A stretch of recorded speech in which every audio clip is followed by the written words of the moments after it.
ವೀಕ್ಷಕರೇ, ನಾನು ನನ್ನ ಹಲವಾರು ಎಪಿಸೋಡ್ಸ್ಗಳಲ್ಲಿ ಇದನ್ನ ಹೇಳಿರ್ತೀನಿ. ಮನುಷ್ಯನ ಮೆದುಳಿಗಿಂತ ಖತರ್ನಾಕ್ ಆಗಿರೋ ವಸ್ತು ಈ ಭೂಮಿ ಮೇಲೆ ಬೇರೊಂದು ಇಲ್ಲವೇ ಇಲ್ಲ ಅಂತ. ಇಲ್ಲಿಯವರೆಗೂ ನೀವು ಎಂತೆಂಥ ರೀತಿಯಲ್ಲಿ ಕೊಲೆ ಮಾಡಿರೋ ಪ್ರಕರಣಗಳನ್ನ ಕೇಳಿರ್ತೀರಾ, ನೋಡಿರ್ತೀರಾ.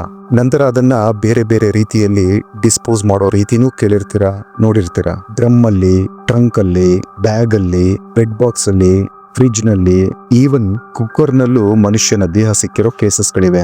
ಆದ್ರೆ ವೀಕ್ಷಕರೇ, ಇವತ್ತಿನ ಈ ಪ್ರಕರಣ ನೀವು ಕಂಡು ಕೇಳಿರೋ ಎಲ್ಲಾ ಪ್ರಕರಣಗಳಿಗೂ ಇನ್ನ ಮೇ ಬಿ ಈ ರೀತಿಯ ಪ್ರಕರಣಕ್ಕೆ ಇನ್ನೊಂದು ಉದಾಹರಣೆ ಸಿಗೋದೇ ಕಷ್ಟ. ಬನ್ನಿ ಹಾಗಿದ್ರೆ ಏನಿದು ಪ್ರಕರಣ ಅಂತ ಡೀಟೇಲ್ ಆಗಿ ಡಿಕೋಡ್ ಮಾಡೋಣ. ವೀಕ್ಷಕರೇ, welcome to the world of crime.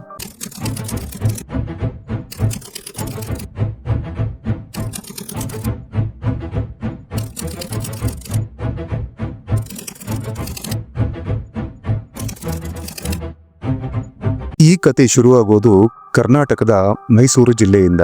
ಅಂದು ಆಗಸ್ಟ್ 23, 2025 ಶನಿವಾರ. ಆ ದಿನ ಮಧ್ಯಾಹ್ನ ಸುಮಾರು 2 ಗಂಟೆಗೆ ಒಬ್ಬ ಯುವಕ ಹಾಗೆ ಯುವತಿ SJR ಲಾಡ್ಜ್ಗೆ ಚೆಕ್ ಇನ್ ಆಗ್ತಾರೆ. ಲಾಡ್ಜ್ನ ರಿಸೆಪ್ಷನ್ ಕೌಂಟರ್ನ ಬಳಿ ನಿಂತು ರಿಜಿಸ್ಟರ್ ಫಿಲ್ ಮಾಡೋಕೆ ಸ್ಟಾರ್ಟ್ ಮಾಡ್ತಾರೆ. ಯುವಕನ ಹೆಸರು ಸಿದ್ದರಾಜು, ವಯಸ್ಸು 24 ವರ್ಷ. ಯುವತಿಯ ಹೆಸರು ದರ್ಶಿತಾ, 22 ವರ್ಷ ವಯಸ್ಸು ಆಕೆಗೆ. ಲಾಡ್ಜ್ನ ರಿಸೆಪ್ಷನಿಸ್ಟ್ಗೆ ಇಬ್ಬರು ತಮ್ಮ ತಮ್ಮ ID ಕಾರ್ಡ್ಗಳನ್ನ ಕೊಟ್ಟು ನಮ್ಮಿಬ್ಬರಿಗೂ ಒಂದು ದಿನಕ್ಕೆ ರೂಮ್ ಬೇಕು ಅಂತಾರೆ. ರಿಸೆಪ್ಷನಿಸ್ಟ್ ಕೇಳ್ತಾನೆ, ನೀವಿಬ್ರು ಸಂಬಂಧದಲ್ಲಿ ಏನಾಗ್ಬೇಕು ಅಂತ. ಅದಕ್ಕೆ ಸಿದ್ದರಾಜು ಹೇಳ್ತಾನೆ, ನಾವಿಬ್ರು ದಂಪತಿಗಳು ಅಂತ. ನಂತರ ರಿಸೆಪ್ಷನಿಸ್ಟ್ ರೂಮ್ ನಂಬರ್ 16 ಕೀಯನ್ನ ಕೊಟ್ಟು ನೀವು ಚೆಕ್ ಇನ್ ಆಗಿ ಅಂತಾನೆ. ಆ ಕ್ಷಣಕ್ಕೆ ಯಾರು ಅಂದ್ಕೊಂಡಿರ್ಲಿಲ್ಲ ಮುಂದೆ ಎಂತ ಒಂದು ಘೋರ ಕೃತ್ಯ ಆ ರೂಮ್ ನಂಬರ್ 116ರಲ್ಲಿ ನಡೆಯಲಿದೆ ಅಂತ. ಮಧ್ಯಾಹ್ನ 2 ಗಂಟೆಗೆ ಚೆಕ್ ಇನ್ ಆದ ದರ್ಶಿತಾ ಹಾಗೂ ಸಿದ್ದರಾಜು ಅಲ್ಲಿಂದ 1 ಗಂಟೆಯ ನಂತರ ತಮ್ಮ ರೂಮಿಂದ ಸಿದ್ದರಾಜು ಹೊರಬರ್ತಾನೆ. ಹೊರಬಂದ ಆತ ಲಾಡ್ಜ್ನ ರಿಸೆಪ್ಷನ್ ನಲ್ಲಿದ್ದ ಹುಡುಗನನ್ನ ಕೇಳ್ತಾನೆ, ಅಣ್ಣ, ಇಲ್ಲೆಲ್ಲಾದ್ರೂ ಹತ್ತಿರದಲ್ಲಿ ಊಟ ಸಿಗೋ ಜಾಗ ಇದೆಯಾ ಅಂತ. ಅದಕ್ಕೆ ಆ ಹುಡುಗ ಪಕ್ಕದಲ್ಲಿ ಸಿಗುತ್ತೆ ಅಂತಾನೆ. ನಂತರ ಸಿದ್ದರಾಜು ಊಟ ತರಲು ಹೋಗ್ತಾನೆ. ರೂಮ್ ನಲ್ಲಿ ದರ್ಶಿತಾ ಒಬ್ಬಳೇ ಉಳ್ಕೋತಾಳೆ. ಅಲ್ಲಿಂದ ಎಕ್ಸಾಕ್ಟ್ಲಿ 45 ನಿಮಿಷಗಳ ನಂತರ ಸಿದ್ದರಾಜು ಕೈಯಲ್ಲಿ ಊಟದ ಪಾರ್ಸಲ್ ತಗೊಂಡು ಲಾಡ್ಜ್ಗೆ ಬರ್ತಾನೆ. ಬಂದವನು ಸೀದಾ ರೂಮ್ ನಂಬರ್ 116ಕ್ಕೆ ಹೋಗಿ ಡೋರ್ ಬೆಲ್ ರಿಂಗ್ ಮಾಡ್ತಾನೆ. ಬಾಗಿಲನ್ನ ಬಡಿಯೋಕೆ ಸ್ಟಾರ್ಟ್ ಮಾಡ್ತಾನೆ. ಆದ್ರೆ ಒಳಗಿದ್ದ ದರ್ಶಿತಾ ಬಾಗಿಲನ್ನ ತೆಗಿತಿರ್ಲಿಲ್ಲ. ಕೂಗಿ ಕರೆದ್ರು ಆಕೆ ಒಳಗಿಂದ ರೆಸ್ಪಾನ್ಸ್ ಮಾಡ್ತಿಲ್ಲ. ತಕ್ಷಣ ಸಿದ್ದರಾಜು ಲಾಡ್ಜ್ನ ರಿಸೆಪ್ಷನ್ ನ ಬಳಿ ಬಂದು ಹೇಳ್ತಾನೆ, ನಮ್ಮ ರೂಮ್ ನ ಡೋರ್ ಓಪನ್ ಆಗ್ತಿಲ್ಲ. ನನ್ನ ಪತ್ನಿ ಒಳಗಡೆನೆ ಇದ್ಲು, ಆಕೆ ರೆಸ್ಪಾನ್ಸೇ ಮಾಡ್ತಿಲ್ಲ. ನೀವು ಬಂದು ರೂಮ್ ನ ಡೋರ್ ನ ಓಪನ್ ಮಾಡಿ ಕೊಡ್ತೀರಾ ಅಂತ ಕೇಳ್ತಾನೆ. ನಂತರ ಲಾಡ್ಜ್ ನ ಸ್ಟಾಫ್ ತಮ್ಮ ಬಳಿ ಇದ್ದ ಮಾಸ್ಟರ್ ಕೀನ ತಗೊಂಡು ರೂಮ್ ನಂಬರ್ 116ಕ್ಕೆ ಬಂದು ಬಾಗಿಲನ್ನ ಓಪನ್ ಮಾಡ್ತಾರೆ.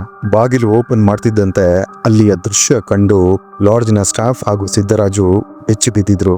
ಆ ರೂಮ್ ನ ನೆಲದ ತುಂಬೆಲ್ಲ ಕೆಂಪು ಬಣ್ಣದ ಕಲೆಗಳು. ದರ್ಶಿತಾ ಬೆಡ್ ನ ಮೇಲೆ ಮಲ್ಕೊಂಡಿದ್ದಾಳೆ, ಆದ್ರೆ ಆಕೆಗೆ ಪ್ರಜ್ಞೆನೇ ಇರ್ಲಿಲ್ಲ. ನಂತರ ಲಾಡ್ಜ್ ನ ಸ್ಟಾಫ್ ಹಾಗೂ ಸಿದ್ದರಾಜು ದರ್ಶಿತಾಳ ಹತ್ತಿರ ಹೋಗಿ ನೋಡ್ತಾರೆ. ದರ್ಶಿತಾಳ ಮುಖದ ಸ್ಥಳದಲ್ಲಿ ಮುಖವೇ ಇರಲಿಲ್ಲ. ಮುಖವೆಲ್ಲ ಒಡೆದು ಚೂರ್ ಚೂರಾಗಿತ್ತು. ಗೋಡೆಯ ಮೇಲೆಲ್ಲ ಕೆಂಪು ಬಣ್ಣದ ಚುಕ್ಕೆಗಳು. ಆಕೆಯ ಮುಖ ಸಂಪೂರ್ಣವಾಗಿ ಸ್ಫೋಟಗೊಂಡಿತ್ತು. ಲಾಡ್ಜ್ ನ ಸ್ಟಾಫ್ ಆ ದೃಶ್ಯ ಕಂಡು ಕಿರಿಚಿಕೊಳ್ಳೋಕೆ ಸ್ಟಾರ್ಟ್ ಮಾಡ್ತಾನೆ. ಸಿದ್ದರಾಜು ಅಂತೂ ಪ್ರಜ್ಞೆ ಕಳ್ಕೊಳ್ಳೋ ಸ್ಥಿತಿಗೆ ತಲುಪಿದ್ದ. ತಕ್ಷಣ ಸಿದ್ದರಾಜು ದರ್ಶಿತಾಳನ್ನ ಎತ್ಕೊಂಡು ಹಾಸ್ಪಿಟಲ್ಗೆ ಕರ್ಕೊಂಡು ಹೋಗೋಕೆ ಪ್ರಯತ್ನಿಸ್ತಾನೆ. ಆದ್ರೆ ಲಾಡ್ಜ್ ನ ಸ್ಟಾಫ್ ಅದಕ್ಕೆ ಅವಕಾಶ ಕೊಡ್ಲಿಲ್ಲ. ಪೊಲೀಸರು ಬರೋವರೆಗೂ ಆಕೆನ ಯಾರು ಮುಟ್ಟಬಾರದು ಅಂತಾನೆ.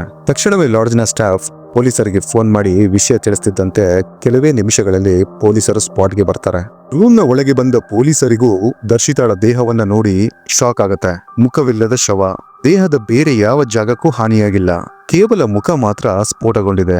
ಇದು ಹೇಗೆ ಸಾಧ್ಯ ಅಂತ ಇದರ ಬಗ್ಗೆ ಪೊಲೀಸರು ಸಿದ್ದರಾಜುನ ಕೇಳಿದ್ದಕ್ಕೆ ಆತ ಹೇಳ್ತಾನೆ, ಕರೆಂಟ್ ಚಪ್ಪಲಿ ಮೇಲೆ ಹೋಯ್ತು, ಅಲ್ಲಿ ಮಲಗಿರೋದು, ಅಲ್ಲಿ ಚಾರ್ಜ್ ಹಾಕಕ್ಕೆ ಹೋಗಡೆ, ವೈಟ್ ಡ್ಯಾಮೇಜ್ ಆಗಿ ನೋಡಿದ್ರೆ ಇದೆ ಕಟಿಂಗ್ ಬೇರೆ ಏನಿದು? ಡೋರ್ ಯಾಕೆ ಓಪನ್ ಮಾಡಿದ್ರೆ ಅವ್ರು ಚಿಲ್ಕಾಕೊಂಡಿಲ್ಲ ಸರ್. ಆಕೆ ತನ್ನ ಮೊಬೈಲ್ ಫೋನ್ ನ ಚಾರ್ಜ್ಗೆ ಹಾಕೊಂಡು ಮಾತಾಡ್ತಿದ್ಲು. ಮೇ ಬಿ ಮೊಬೈಲ್ ಸ್ಫೋಟಗೊಂಡಿರಬೇಕು ಅಂತ. ಆದ್ರೆ ಪೊಲೀಸರಿಗೆ ಸ್ಥಳದಲ್ಲಿ ಯಾವುದೇ ಮೊಬೈಲ್ ಸ್ಫೋಟಗೊಂಡ ಚೂರುಗಳು ಸಿಗೋದಿಲ್ಲ. ಅದರ ಬದಲಿಗೆ ಸಣ್ಣ ವಿದ್ಯುತ್ ತಂತಿಗಳು, ಸ್ಟೀಲ್ ಕಡ್ಡಿಗಳು ಹಾಗೆ ಜಿಲೆಟಿನ್ ಕಾಗದದ ಚೂರುಗಳು ಸಿಗುತ್ತೆ. ಈ ಜಿಲೆಟಿನ್ ಅಂದ್ರೆ ಅದೊಂದು ಸ್ಫೋಟಕ ಪದಾರ್ಥ. ಕಲ್ಲು ಬಂಡೆಗಳನ್ನ ಹೊಡೆಯಲು ಉಪಯೋಗಿಸ್ತಾರೆ. ಹಾಗಿದ್ರೆ ಇಲ್ಲಿ ಯಾರೋ ಸ್ಫೋಟಕವನ್ನ ತಯಾರಿಸಿ ಅದನ್ನ ಆಕೆಯ ಬಾಯಿಗೆ ಇಟ್ಟು ಸ್ಫೋಟಿಸಿದ್ದಾರ. ಸ್ಥಳಕ್ಕೆ ಬಂದ ಫಾರೆನ್ಸಿಕ್ ಟೀಮ್ ಹೇಳ್ತಾರೆ, ಇದೊಂದು ಮೌತ್ ಬಾಂಬ್. ಈ ಪದ ಮೊದಲು ಕೇವಲ ವಿದೇಶಗಳಲ್ಲಿ ಕೇಳಿ ಬಂದಿತ್ತು, ಮೃತದೇಹದ ಬಾಯಿಯೊಳಗೆ ಸ್ಫೋಟ ಅಂತ. ಆದ್ರೆ ಭಾರತದಲ್ಲಿ ಇಂತಹ ಘಟನೆ ಎಂದಿಗೂ ನಡೆದಿರಲಿಲ್ಲ.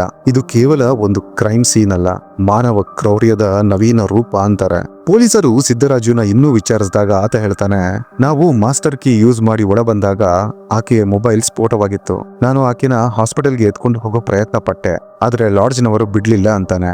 ಡೋರ್ ಲಾಕ್ ಆಗಿದೆ, ಕಿಟಕಿಗಳು ಲಾಕ್ ಆಗಿದೆ. ಹಾಗಿದ್ರೆ ಸ್ಫೋಟದ ಸಮಯದಲ್ಲಿ ನೀನೆಲ್ಲಿದ್ದೆ ಅಂತ ಪೊಲೀಸರು ಕೇಳಿದ್ದಕ್ಕೆ ಆತ ನಾನು ಊಟ ತರಲು ಹೋಗಿದ್ದೆ ಅಂತಾನೆ. ಆದ್ರೆ ಪೊಲೀಸರಿಗೆ ಈ ಟೈಮಿಂಗ್, ಈ ಲಾಜಿಕ್, ಸ್ಫೋಟದ ವ್ಯಾಪ್ತಿ ಯಾವುದೊಂದು ಸರಿ ಹೊಂದಿರಲಿಲ್ಲ. ಈ ಮೌತ್ ಬಾಂಬ್ ಎಂಬ ಅಸಾಧಾರಣ ಕಲ್ಪನೆಯೇ ಈ ಕೇಸ್ನ ಹೃದಯ ಭಾಗ. ಪೊಲೀಸರಿಗೆ ಮೊದಲು ಯಾರು ಈ ದರ್ಶಿತಾ ಹಾಗೆ ಈ ಸಿದ್ದರಾಜು ಅಂತ ತಿಳ್ಕೋಬೇಕಾಗಿತ್ತು. ಯಾಕೆಂದ್ರೆ ಅಲ್ಲಿಂದಲೇ ಈ ಪುಸ್ತಕದ ಮೊದಲ ಚಾಪ್ಟರ್ ಓಪನ್ ಆಗೋದು. ಈ ದರ್ಶಿತಾ ಮೂಲತಃ ನರಸೇನಹಳ್ಳಿಯವಳು, ವಿದ್ಯಾವಂತೆ, ಸುಂದರಿಯೂ ಹೌದು. 100 ವರ್ಷಗಳ ಹಿಂದೆ ಆಕೆನ ಕೇರಳ ಮೂಲದ ಜಿತೇಶ್ ಎಂಬಾತನಿಗೆ ಕೊಟ್ಟು ಮದುವೆ ಮಾಡ್ತಾರೆ. ಅವರಿಬ್ಬರಿಗೆ ಒಂದು ಮಗು ಕೂಡ ಆಗತ್ತೆ. ಆದ್ರೆ ಜಿತೇಶ್ ದುಡಿಮೆಗಾಗಿ ದುಬೈಗೆ ಹೋಗ್ತಾನೆ. ತಾನು ಸಂಪಾದನೆ ಮಾಡಿದ್ದನ್ನೆಲ್ಲ ಮಡದಿ ದರ್ಶಿತಾಗೆ ಕಳುಹಿಸಿಕೊಡ್ತಿದ್ದ.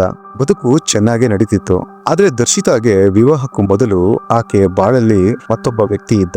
ಅವನೇ ಈ ಸಿದ್ದರಾಜು. ಸಿದ್ದರಾಜು ದರ್ಶಿತಾಳಿಗೆ ಸಂಬಂಧಿ ಕೂಡ ಆಗ್ಬೇಕು. ಚಿಕ್ಕಂದಿನಿಂದಲೂ ಇಬ್ಬರಿಗೂ ಪರಿಚಯ. ಕಾಲಕ್ರಮೇಣ ಇವರ ನಡುವೆ ಆಪ್ತ ಬಾಂಧವ್ಯ ಬೆಳೆಯುತ್ತೆ. ನಂತರ ಅದು ಪ್ರೇಮಕ್ಕೂ ತಿರುಗುತ್ತೆ. ಆದ್ರೆ ಈ ವಿಷಯವನ್ನ ಮನೆಯವರಿಗೆ ಹೇಳಿ ಕನ್ವಿನ್ಸ್ ಮಾಡೋ ಧೈರ್ಯ ಇಬ್ಬರಲ್ಲೂ ಇರಲಿಲ್ಲ. ಹಾಗಾಗಿ ಇವರಿಬ್ಬರ ಪ್ರೇಮಕ್ಕೆ ಕತ್ತರಿ ಬೀಳುತ್ತೆ. ನಂತರ ದರ್ಶಿತಾಳನ್ನ ಕೇರಳಗೆ ಕೊಟ್ಟು ಮದುವೆ ಮಾಡಲಾಯಿತು. ಆದ್ರೆ ಸಿದ್ದರಾಜುವಿನ ಪ್ರೇಮ ಅಷ್ಟು ಸುಲಭವಾಗಿ ನಿಂತಿರಲಿಲ್ಲ. ವಿವಾಹದ ನಂತರವೂ ಆತ ದರ್ಶಿತಾಳ ಸಂಪರ್ಕದಲ್ಲೇ ಇದ್ದ. ಆಕೆಗೆ ಕರೆ ಮಾಡಿ ಮೆಸೇಜ್ ಮಾಡಿ ಹೇಳ್ತಿದ್ದ, ನೀನಿಲ್ಲದೆ ನಾನು ಬದುಕೋದಿಲ್ಲ ಅಂತ. ಅತ್ತ ಕಡೆ ದರ್ಶಿತಾಗೆ ಮದುವೆ ಏನೋ ಆಯ್ತು. ಆದ್ರೆ ಗಂಡ ದುಬೈನಲ್ಲಿರೋದು. ಇಲ್ಲಿ ಆಕೆ ಮಗುನ ನೋಡ್ಕೊಂಡು ಒಬ್ಳೇ ಇರಬೇಕು. ಆಕೆಯಲ್ಲಿದ್ದ ವಿರಹದ ಗ್ಯಾಪ್ನ ಸಿದ್ದರಾಜು ಫಿಲ್ ಮಾಡ್ತಿದ್ದ. ಆದ್ರೆ ಬರ್ತಾ ಬರ್ತಾ ಸಿದ್ದರಾಜುವಿನಲ್ಲಿದ್ದ ಪ್ರೇಮ ಹತಾಶೆಗೆ ತಿರುಗೋಕೆ ಶುರುವಾಗತ್ತೆ. ದರ್ಶಿತಾ ಆಗಾಗ ತನ್ನ ತವರು ಮನೆಗೆ ಬಂದು ಸಿದ್ದರಾಜುನ ಮೀಟ್ ಮಾಡಿ ಹೋಗ್ತಿದ್ಲು. ಆದ್ರೆ ಅದೆಲ್ಲ ಟೆಂಪ್ರವರಿ ಅನ್ನೋದು ಸಿದ್ದರಾಜುಗೆ ತಿಳಿತಾ ಬರುತ್ತೆ. ಆಗಸ್ಟ್ 24, 2025 ದಿನ ಕೂಡ ಹಾಗೆ. ದರ್ಶಿತಾ ಕೇರಳದಿಂದ ತನ್ನ ಊರಿಗೆ ಬಂದಿರ್ತಾಳೆ. ಆ ದಿನ ಸಿದ್ದರಾಜು ಹಾಗೂ ದರ್ಶಿತಾ ಹೊರಗಡೆ ಹೋಗೋ ಪ್ಲಾನ್ ಮಾಡ್ತಾರೆ. ಮಗುವನ್ನ ದರ್ಶಿತಾ ಆಕೆಯ ತಾಯಿಯ ಬಳಿ ಕೊಟ್ಟು ಬೇಗ ವಾಪಸ್ ಬರ್ತೀನಿ ಅಂತ ಹೇಳಿ ಸಿದ್ದರಾಜುವಿನೊಂದಿಗೆ ಹೊರಡ್ತಾಳೆ. ಇಬ್ರು ಸೇರಿ ಬೆಳಿಗ್ಗೆಯಿಂದ ದೇವಸ್ಥಾನಗಳಿಗೆಲ್ಲ ಸುತ್ತಾಡ್ತಾರೆ. ಆ ಟೈಮ್ನಲ್ಲಿ ಸಿದ್ದರಾಜು ಹಲವಾರು ಬಾರಿ ದರ್ಶಿತಾಗೆ ಹೇಳ್ತಾನೆ, ನೀನು ನನ್ನ ಜೊತೆ ಇದ್ರೆ ಮಾತ್ರ ನಾನು ಜೀವಂತವಾಗಿರೋದು ಅಂತ. ಆದ್ರೆ ಅದಕ್ಕೆ ದರ್ಶಿತಾ ಅದು ಸಾಧ್ಯವಿಲ್ಲ, ನಾವಿಬ್ರು ಬೇಕಾದ್ರೆ ಹೀಗೆ ಇರೋಣ ಅಂತಾಳೆ. ಸಿದ್ದರಾಜುಗೆ ಬಹಳನೇ ಕೋಪ ಇತ್ತು. ಜೊತೆಗೆ ಆತನ ಬಳಿ ಒಂದು ಪ್ಲಾನ್ ಕೂಡ ಇತ್ತು. ಈ ಸಿದ್ದರಾಜು ಏನು ಸೈಂಟಿಸ್ಟ್ ಅಲ್ಲ, ಆದ್ರೆ ಆತನಿಗೆ ರಾಸಾಯನಿಕಗಳ ಬಗ್ಗೆ ಚಿಕ್ಕಂದಿನಿಂದಲೂ ಕುತೂಹಲ ಇತ್ತು. ಇಂಟರ್ನೆಟ್ ನ ಯೂಸ್ ಮಾಡಿ ಸಣ್ಣ ಸಣ್ಣ ಸ್ಫೋಟಕಗಳನ್ನ ಹೇಗೆ ತಯಾರಿಸಲಾಗುತ್ತೆ ಅನ್ನೋ ಐಡಿಯಾ ಇತ್ತು. ಈಗ ಅದೇ ತಿಳುವಳಿಕೆ ಕ್ರೌರ್ಯಕ್ಕೆ ಉಪಯೋಗಿಸ್ತಾನೆ. ಅವನ ಯೋಜನೆ ಏನು ಸಿಂಪಲ್ ಆಗಿದ್ರು ಆತ ಮಾಡಿದ ಸ್ಫೋಟಕದ ನಿರ್ಧಾರ ಮಾತ್ರ ಶತಮಾನಗಳಲ್ಲಿ ಯಾರೂ ಮಾಡಿರಲಿಲ್ಲ. ಸಿದ್ದರಾಜುಗೆ ಸ್ಫೋಟದ ಶಬ್ದ ಹೊರಗಡೆ ಹೋಗ್ಬಾರ್ದು, ಆದ್ರೆ ಬಾಯಿಯೊಳಗೆ ಆಗೋ ಆ ಸ್ಫೋಟ ಆಕೆಯ ಜೀವವನ್ನ ತೆಗಿಬೇಕು. ಅದಕ್ಕಾಗಿ ಆತ ಎಷ್ಟು ನಿಖರವಾಗಿ ಪ್ಲಾನ್ ಮಾಡಿದ್ದ ಅಂದ್ರೆ, ಆತ ಬಳಸಿದ್ದು ಮೊಬೈಲ್ ಸ್ಫೋಟಕ ಥಿಯರಿನ, ಜಿಲೆಟಿನ್ ಹಾಗೆ ತಂತಿಗಳ ಮೂಲಕ ಮೊಬೈಲ್ ನಿಂದ ಡೆಟೋನೇಟ್ ಮಾಡೋ ಟ್ರಿಗರ್ನ. ಮುಂದೆ ಪೊಲೀಸರು ಕೇಳಿದ್ರೆ ಅದಕ್ಕೂ ಒಂದು ಕಥೆಯನ್ನ ರೆಡಿ ಮಾಡೇ ಇಟ್ಕೊಂಡಿದ್ದ. ಅವಳು ಚಾರ್ಜ್ ಮಾಡುವಾಗ ಮೊಬೈಲ್ ಸ್ಫೋಟ ಆಯ್ತು ಅಂತ. ಲಾಡ್ಜ್ ತಲುಪಿದ ನಂತರ ಅವರು ಪತಿ ಪತ್ನಿ ಹೆಸರಲ್ಲಿ ಚೆಕ್ ಇನ್ ಮಾಡ್ತಾರೆ. ಬೆಳಿಗ್ಗೆಯಿಂದ ಟೆಂಪಲ್ ರನ್ ಮಾಡಿದ್ದ ದರ್ಶಿತಾ ಸುಸ್ತಾಗಿದ್ಲು.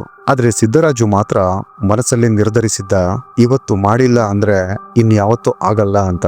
ಲಾಡ್ಜ್ನ ಒಳಗೆ ಸೇರಿದ್ದ ಇಬ್ಬರು 1 ಗಂಟೆಗಳ ಕಾಲ ಮಾತಾಡ್ತಾರೆ. ಆಗ ಸಿದ್ದರಾಜು ಮತ್ತೆ ದರ್ಶಿತಾಗೆ ಹೇಳ್ತಾನೆ, ನೀನು ಮತ್ತೊಮ್ಮೆ ಆಲೋಚಿಸು ದರ್ಶಿತಾ, ನಿನ್ನ ಗಂಡನನ್ನ ಬಿಟ್ಟು ನನ್ನ ಜೊತೆ ಬಾ ಅಂತಾನೆ. ಈ ಸರ್ತಿ ದರ್ಶಿತಾ ನೇರವಾಗಿ, ಸಿದ್ಧ, ನನ್ನನ್ನ ಮರ್ತು ಬಿಡು, ನಾನು ನನ್ನ ಗಂಡನನ್ನ ಬಿಡಲು ಸಾಧ್ಯ ಇಲ್ಲ ಅಂತಾಳೆ. ಈ ಒಂದು ವಾಕ್ಯ ಸಿದ್ದರಾಜುವಿನ ಪಾತಾಳಕ್ಕೆ ತಳ್ಳಿದಂತಾಗತ್ತೆ. ಕೋಪದಿಂದ ವಿಷ ಕಾರೋಕೆ ಶುರು ಮಾಡಿದ. ಕೆಲವೇ ಕ್ಷಣಗಳಲ್ಲಿ ಸಿದ್ದರಾಜು ದರ್ಶಿತಾಳ ಕೈಕಾಲನ್ನ ಬಲವಂತವಾಗಿ ಕಟ್ಟಿ ಹಾಕ್ತಾನೆ. ಬಾಯಿಯನ್ನ ಬಟ್ಟೆಯಿಂದ ಮುಚ್ಚಿಡ್ತಾನೆ, ಆಕೆ ಕೂಗಾಡದಿರ್ಲಿ ಅಂತ. ನಂತರ ಆ ಬಟ್ಟೆಯನ್ನ ತೆಗೆದು ಬಾಯಿಗೆ ಸ್ಫೋಟಕ ಇಟ್ಟು ಮೊಬೈಲ್ ಟ್ರಿಗರ್ನ ಒತ್ತಾನೆ. ಅಷ್ಟೇ, ಕೆಲವೇ ಕ್ಷಣಗಳಲ್ಲಿ ದರ್ಶಿತಾಳ ಮುಖ ಅಸ್ತಿತ್ವದಲ್ಲೇ ಇರಲಿಲ್ಲ. ಆಕೆ ಪ್ರಾಣ ಬಿಟ್ಟಾಗಿತ್ತು. ನಂತರ ಸಿದ್ದರಾಜು ರೂಮ್ನ ಕಿಟಕಿಗಳನ್ನ, ಬಾತ್ರೂಮ್ನ ಬಾಗಿಲನ್ನ ತೆಗೆದು ಒಳಗಡೆ ತುಂಬಿದ್ದ ಹೊಗೆಯನ್ನೆಲ್ಲ ಹೊರ ಹೋಗೋ ಹಾಗೆ ಮಾಡ್ತಾನೆ.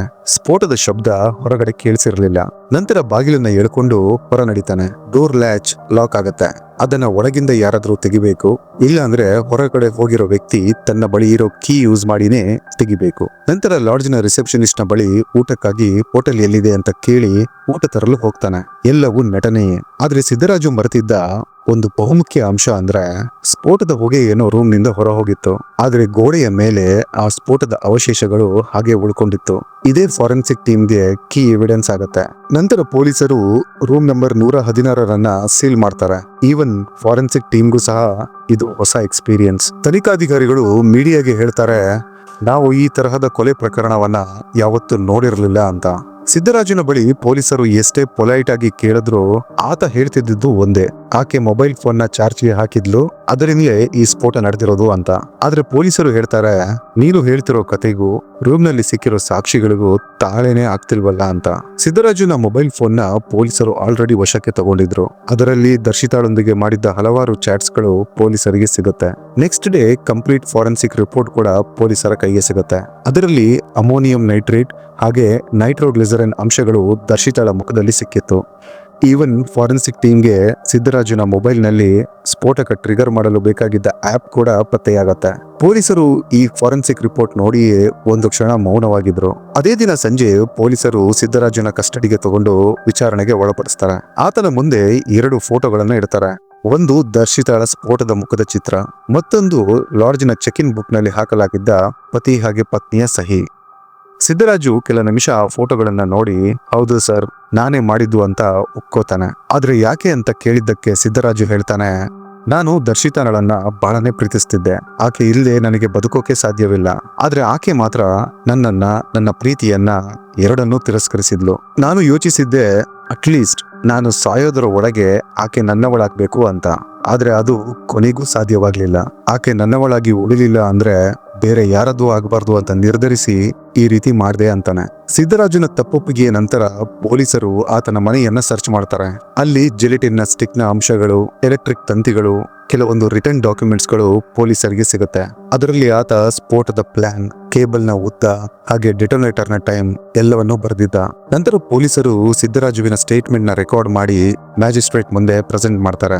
ಆದ್ರೆ ಅದಕ್ಕೂ ಮುಂಚೆ ಪೊಲೀಸರಿಗೆ ಇನ್ನಷ್ಟು ಎವಿಡೆನ್ಸಸ್ ಗಳನ್ನ ಕಲೆ ಹಾಕಬೇಕಾಗಿತ್ತು. ಫಾರೆನ್ಸಿಕ್ ಲ್ಯಾಬ್ ನಿಂದ ಬಂದ ರಿಪೋರ್ಟ್ ನ ನಂತರ ಅದರ ಬೇಸ್ ಮೇಲೆನೆ ಕೆಲಸ ಮಾಡಿದ ಪೊಲೀಸರು ಆ ಜಿಲೆಟಿನ್ ನ ಸ್ಟಿಕ್ ಗಳನ್ನ ಸ್ಥಳೀಯ ಕ್ವಾರೆ ಪ್ರದೇಶದಿಂದ ಸಿದ್ದರಾಜು ಕಳುವು ಮಾಡಿದ್ದ ಅಂತ ಗೊತ್ತಾಗತ್ತೆ. ಅವನ ಮೊಬೈಲ್ ನಿಂದ ಕಳಿಸಿದ್ದ ಡೆಟೋನೇಟರ್ ನ ಸಿಗ್ನಲ್ ಗಳ ಗುರುತನ್ನ ಲ್ಯಾಬ್ ನ ಡಾಟಾದಲ್ಲಿ ಸ್ಪಷ್ಟವಾಗಿ ಕಂಡುಹಿಡಿಯಲಾಗತ್ತೆ. ಆತ ಈ ಸ್ಫೋಟ ನಡೆಸುವಾಗ ರೂಮ್ ನ ಬಾತ್ರೂಮ್ ನ ಒಳಗಡೆ ಇದ್ದ.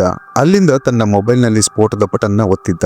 ಸಾಕ್ಷಿಗಳ ಪಟ್ಟಿ, ಜಿಲೆಟಿನ್ ನ ಪೀಸಸ್ಗಳು, ವಿದ್ಯುತ್ ತಂತಿಗಳು, ಮೊಬೈಲ್ ಟ್ರಿಗರ್ ಲಾಕ್ಗಳು, ಆತನ ಮನೆಯಲ್ಲಿ ಪತ್ತೆಯಾದ ರಿಟರ್ನ್ ಡಾಕ್ಯುಮೆಂಟ್ಸ್ಗಳು ಇವೆಲ್ಲವೂ ಆತನ ವಿರುದ್ಧ ಸಾಕ್ಷಿಯಾಗಿ ನಿಂತಿತ್ತು. ದರ್ಶಿತಾಳ ಮನೆಯವರಿಗೆ ಈ ವಿಷಯ ತಿಳಿದಾಗ ಅವರಿಂದ ಇದನ್ನ ನಂಬಲಾಗ್ಲಿಲ್ಲ.